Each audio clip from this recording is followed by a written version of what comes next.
Adéntrate en los misterios que la noche ha reservado para ti. Extraños mensajes del pasado, señales inexplicables, conocimientos ocultos y maravillas olvidadas. Sé bienvenido a la Noche Cerrada. En Noche Cerrada, el profesor Zalaya abordará temas místicos, fantásticos y misteriosos, noticias científicas, curiosidades históricas. Sed bienvenidos a las teorías, los sueños y las búsquedas más asombrosas del ser humano.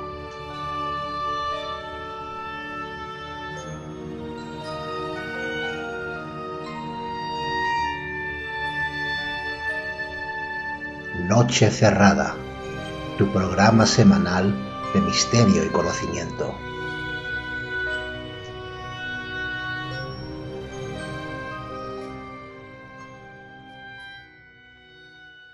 Buenas noches y bienvenidos a esta Noche Cerrada. La figura del vampiro lleva miles de años formando parte de las pesadillas de la humanidad. Bajo el nombre de vampiro se esconden diversos tipos de criaturas con un denominador común: la necesidad de sangre. ¿Pero qué es un vampiro? ¿Dónde nace el término Strigoi? ¿Dónde nace el mito de Drácula? ¿Cómo se puede destruir a un vampiro? ¿Existen los vampiros? En esta Noche Cerrada les invito a seguirme a las tinieblas, donde abordaremos todas estas preguntas. Con ustedes, un servidor, el profesor Zalaya. Un vampiro es una criatura que se alimenta de la esencia vital de otros seres vivos, la vida, la sangre, aunque en otras ocasiones puede hacerlo de emociones, recuerdos o ideas. Es lo que necesita para así mantenerse activo, prolongando una suerte de existencia conocida como no vida. En algunas culturas, como en la aborigen, el vampiro es un dios menor al que se debe pagar con sangre para evitar su cólera. En Asia, los vampiros adoptan 1000 formas distintas, desde bebés no natos que se arrastran por las noches buscando sangre con la que forzar su manifestación física en el mundo, o mujeres despedazadas, como en el caso de Japón, que se alimentan de las entrañas de varones bajo el amparo del engaño. Pero aunque estos monstruosos seres adoptan 1000 formas y nombres, cuando pensamos en un vampiro, pensamos en un hombre alto, eslavo, de pálida piel y nariz ganchuda, peinado con elegancia y vestido con una larga capa negra.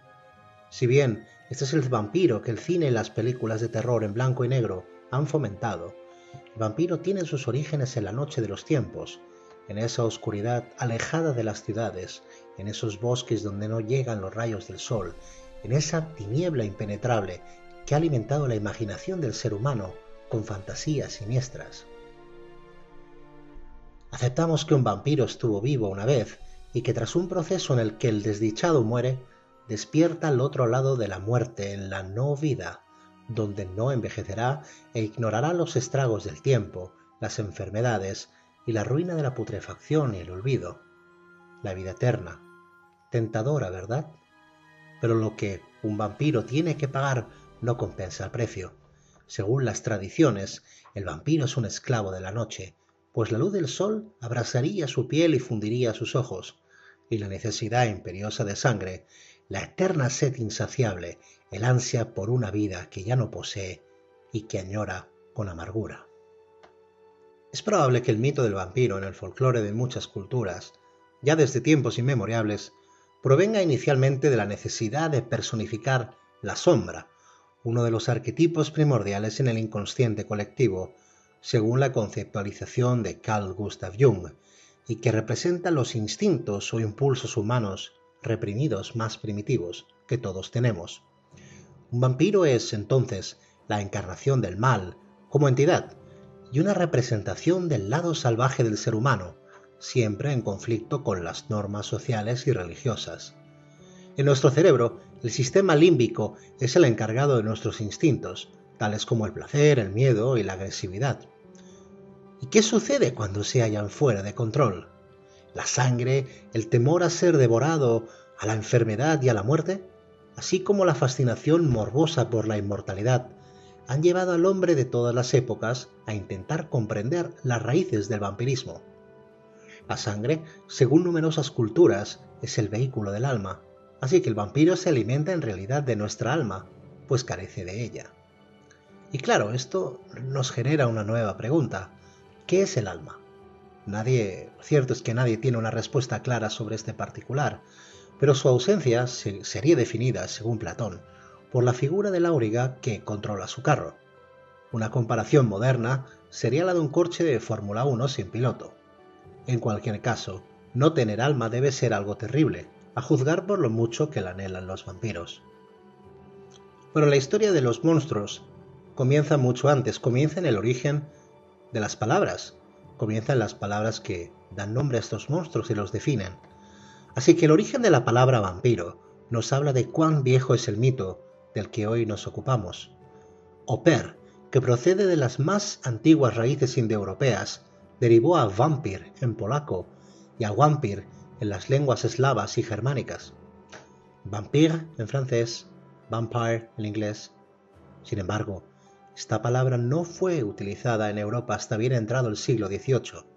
En el idioma español, por ejemplo, la palabra vampiro queda registrada por primera vez en 1843 por la Real Academia de la Lengua. Pero no importan las pequeñas variaciones dialécticas o gramaticales, sino la advertencia que el mismo nombre entraña. La voz serbia vampira, de vam, sangre, y pir, monstruo volador, designa al muerto que, según leyendas de la Europa central, regresa a alimentarse con la sangre y, según ciertas variantes, con la carne de los seres que en vida estuvieron más próximos a él. Por citar otro ejemplo, este término ingresó oficialmente en la lengua alemana en 1732, cuando fue reportado el caso de Arnold Paole. Sin embargo, los vampiros no eran un tema nuevo para las publicaciones en alemán. Después de que Austria obtuviera el control del norte de Serbia en 1718, los funcionarios reportaron las prácticas locales de exhumar cuerpos y matar vampiros. Estos informes, elaborados entre 1725 y 1732, recibieron amplia difusión en toda Europa. Plagas misteriosas, rumores desesperados. ¿Se achacaban tales informes y cacerías como el eco de un miedo colectivo o respondían a un peligro real? Pero remontémonos un poco más atrás. El primer uso registrado de la forma antigua rusa upir, que acabó originando vampiro, aparece en un documento del 1047 después de Cristo. Se trata de un manuscrito del libro de Salmos escrito por un sacerdote que transcribió un alfabeto cirílico. El sacerdote afirma que su nombre es Upir Likiji, lo que significa algo así como vampiro perverso o vampiro hiriente. ¿Un vampiro sacerdote y escriba? Un seudónimo siniestro para un hombre de fe. El destino de tal libro fue el valeroso príncipe Vladimir de Novgorod, cuyas proezas y aventuras quedaron recogidas en las sagas noruegas. Otro uso temprano de la palabra rusa se encuentra en la traducción rusa de la homilía Palabra de San Gregorio, fechada muchas veces entre los siglos XI y XIII, donde se menciona la plaga de los upiri y la necesidad de enfrentarse a ellos, la necesidad de luchar contra la noche y eliminar a los vampiros, a los upiri.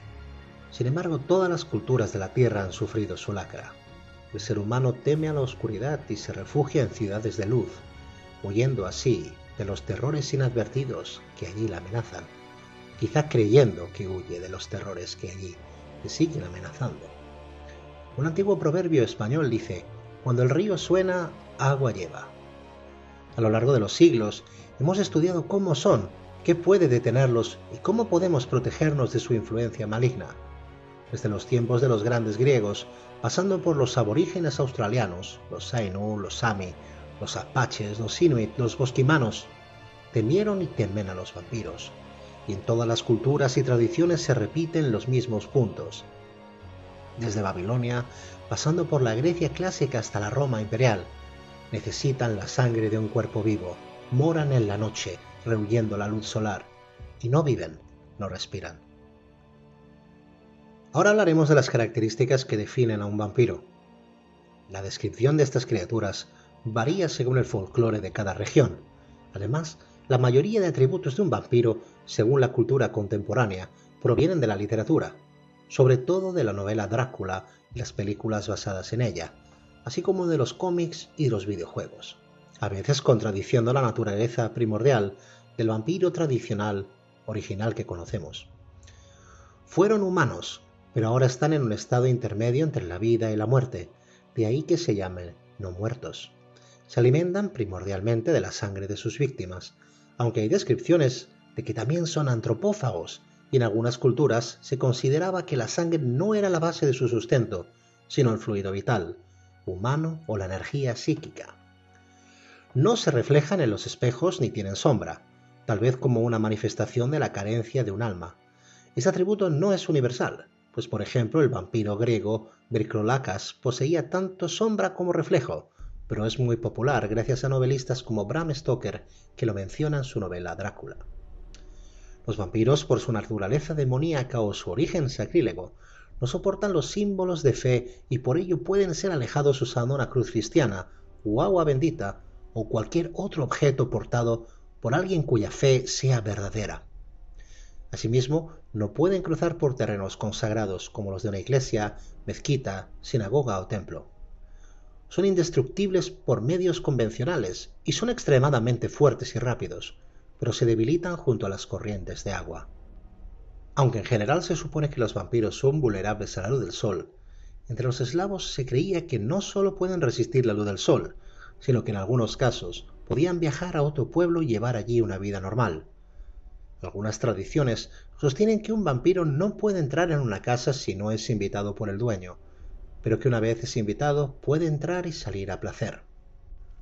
En algunas zonas de Europa del Este se cree que el vampiro es un ser lujurioso que vuelve al lecho conyugal a procrear con su esposa, engendrando así criaturas con características especiales, las que el folclore gitano conoce como vampiros, mitad vampiros y mitad humanos. Comparten lo mejor de los humanos y sin embargo no adolecen de ninguna de las desventajas de los vampiros. Como decimos, los vampiros también tienen una afinidad natural con la magia negra, y concretamente con la nigromancia, que dominan con mayor facilidad que el hechicero no vampírico más diestro, es decir, la magia negra. ¿De dónde procede el vampiro? ¿Cómo se sucumbe a su maldición? ¿De dónde procede? Según los expertos, puede que exista cierta predisposición desde el nacimiento. En Rumanía, por ejemplo, tenía más posibilidades de ser un strigoi, el séptimo o duodécimo hijo, cuyos hermanos mayores eran todos del mismo sexo. O tener unas marcas de nacimiento como el hueso sacro pronunciado, abundante vello corporal y haber nacido encapuchado, es decir, con la cabeza envuelta en parte de la membrana placentaria, o incluso haber ingerido parte de la misma. Entre los eslavos también tenían mayor probabilidad de convertirse en vampiros los nacidos en Sábado Santo. También aquellos que morían de muerte prematura o violenta, aquellos que incumplían rituales funerarios y religiosos, o aquellos que habían sido malditos por acciones criminales o sacrílegas, pero también por haber sido mordidos por un vampiro. Como último punto de este primer acercamiento a los vampiros, hablaremos de la identificación del vampiro. Existen numerosos y variados rituales que se utilizaban para identificar a un vampiro. La comprobación más socorrida consistía en la exhumación del cadáver sospechoso para verificar directamente si tenía las características tradicionales y así destruirlo, práctica que llegó a ocasionar numerosas profanaciones de tumbas. Uno de los métodos descritos por el abad Calmet, estudioso de la no muerte y citado por el padre Feijó para localizar la tumba de un vampiro, consistía en guiar a un muchacho virgen montado en un caballo, también virgen, a través de un cementerio. El caballo se negaría a avanzar sobre la tumba en cuestión. Generalmente se requería que el caballo fuera negro, aunque en Albania era necesario que fuera blanco. La aparición de agujeros en la tierra sobre la tumba también era tomada como un signo de vampirismo. Otra evidencia de la actividad de un vampiro en la localidad incluía la excesiva lluvia o granizo, así como la enfermedad y muerte de familiares o conocidos. También del ganado, en los días siguientes a la muerte y enterramiento del sospechoso, creyendo que éste podía estar alimentándose de los pobres animales.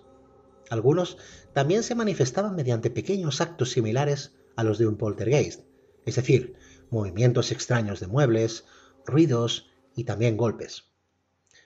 Hasta aquí el programa de hoy. Los vampiros son fascinantes e intentar resumir toda la información y estudios que se poseen sobre ellos en un espacio tan breve de tiempo no es posible. Es por ello que dedicaré nuevos programas a seguir hablando del tema.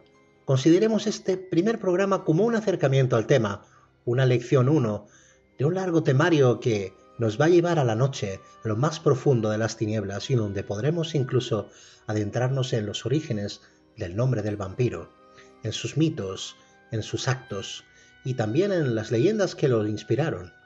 Gracias por seguir el programa. Sois bienvenidos cada domingo en el canal de YouTube de Gonzo Cero y en iVoox. Hasta aquí, la noche cerrada, porque solo desde la información y el conocimiento puede entenderse nuestro mundo, con sus luces y sus sombras, entre las que, mis queridos oyentes, sin duda, aguardan los hijos de la noche.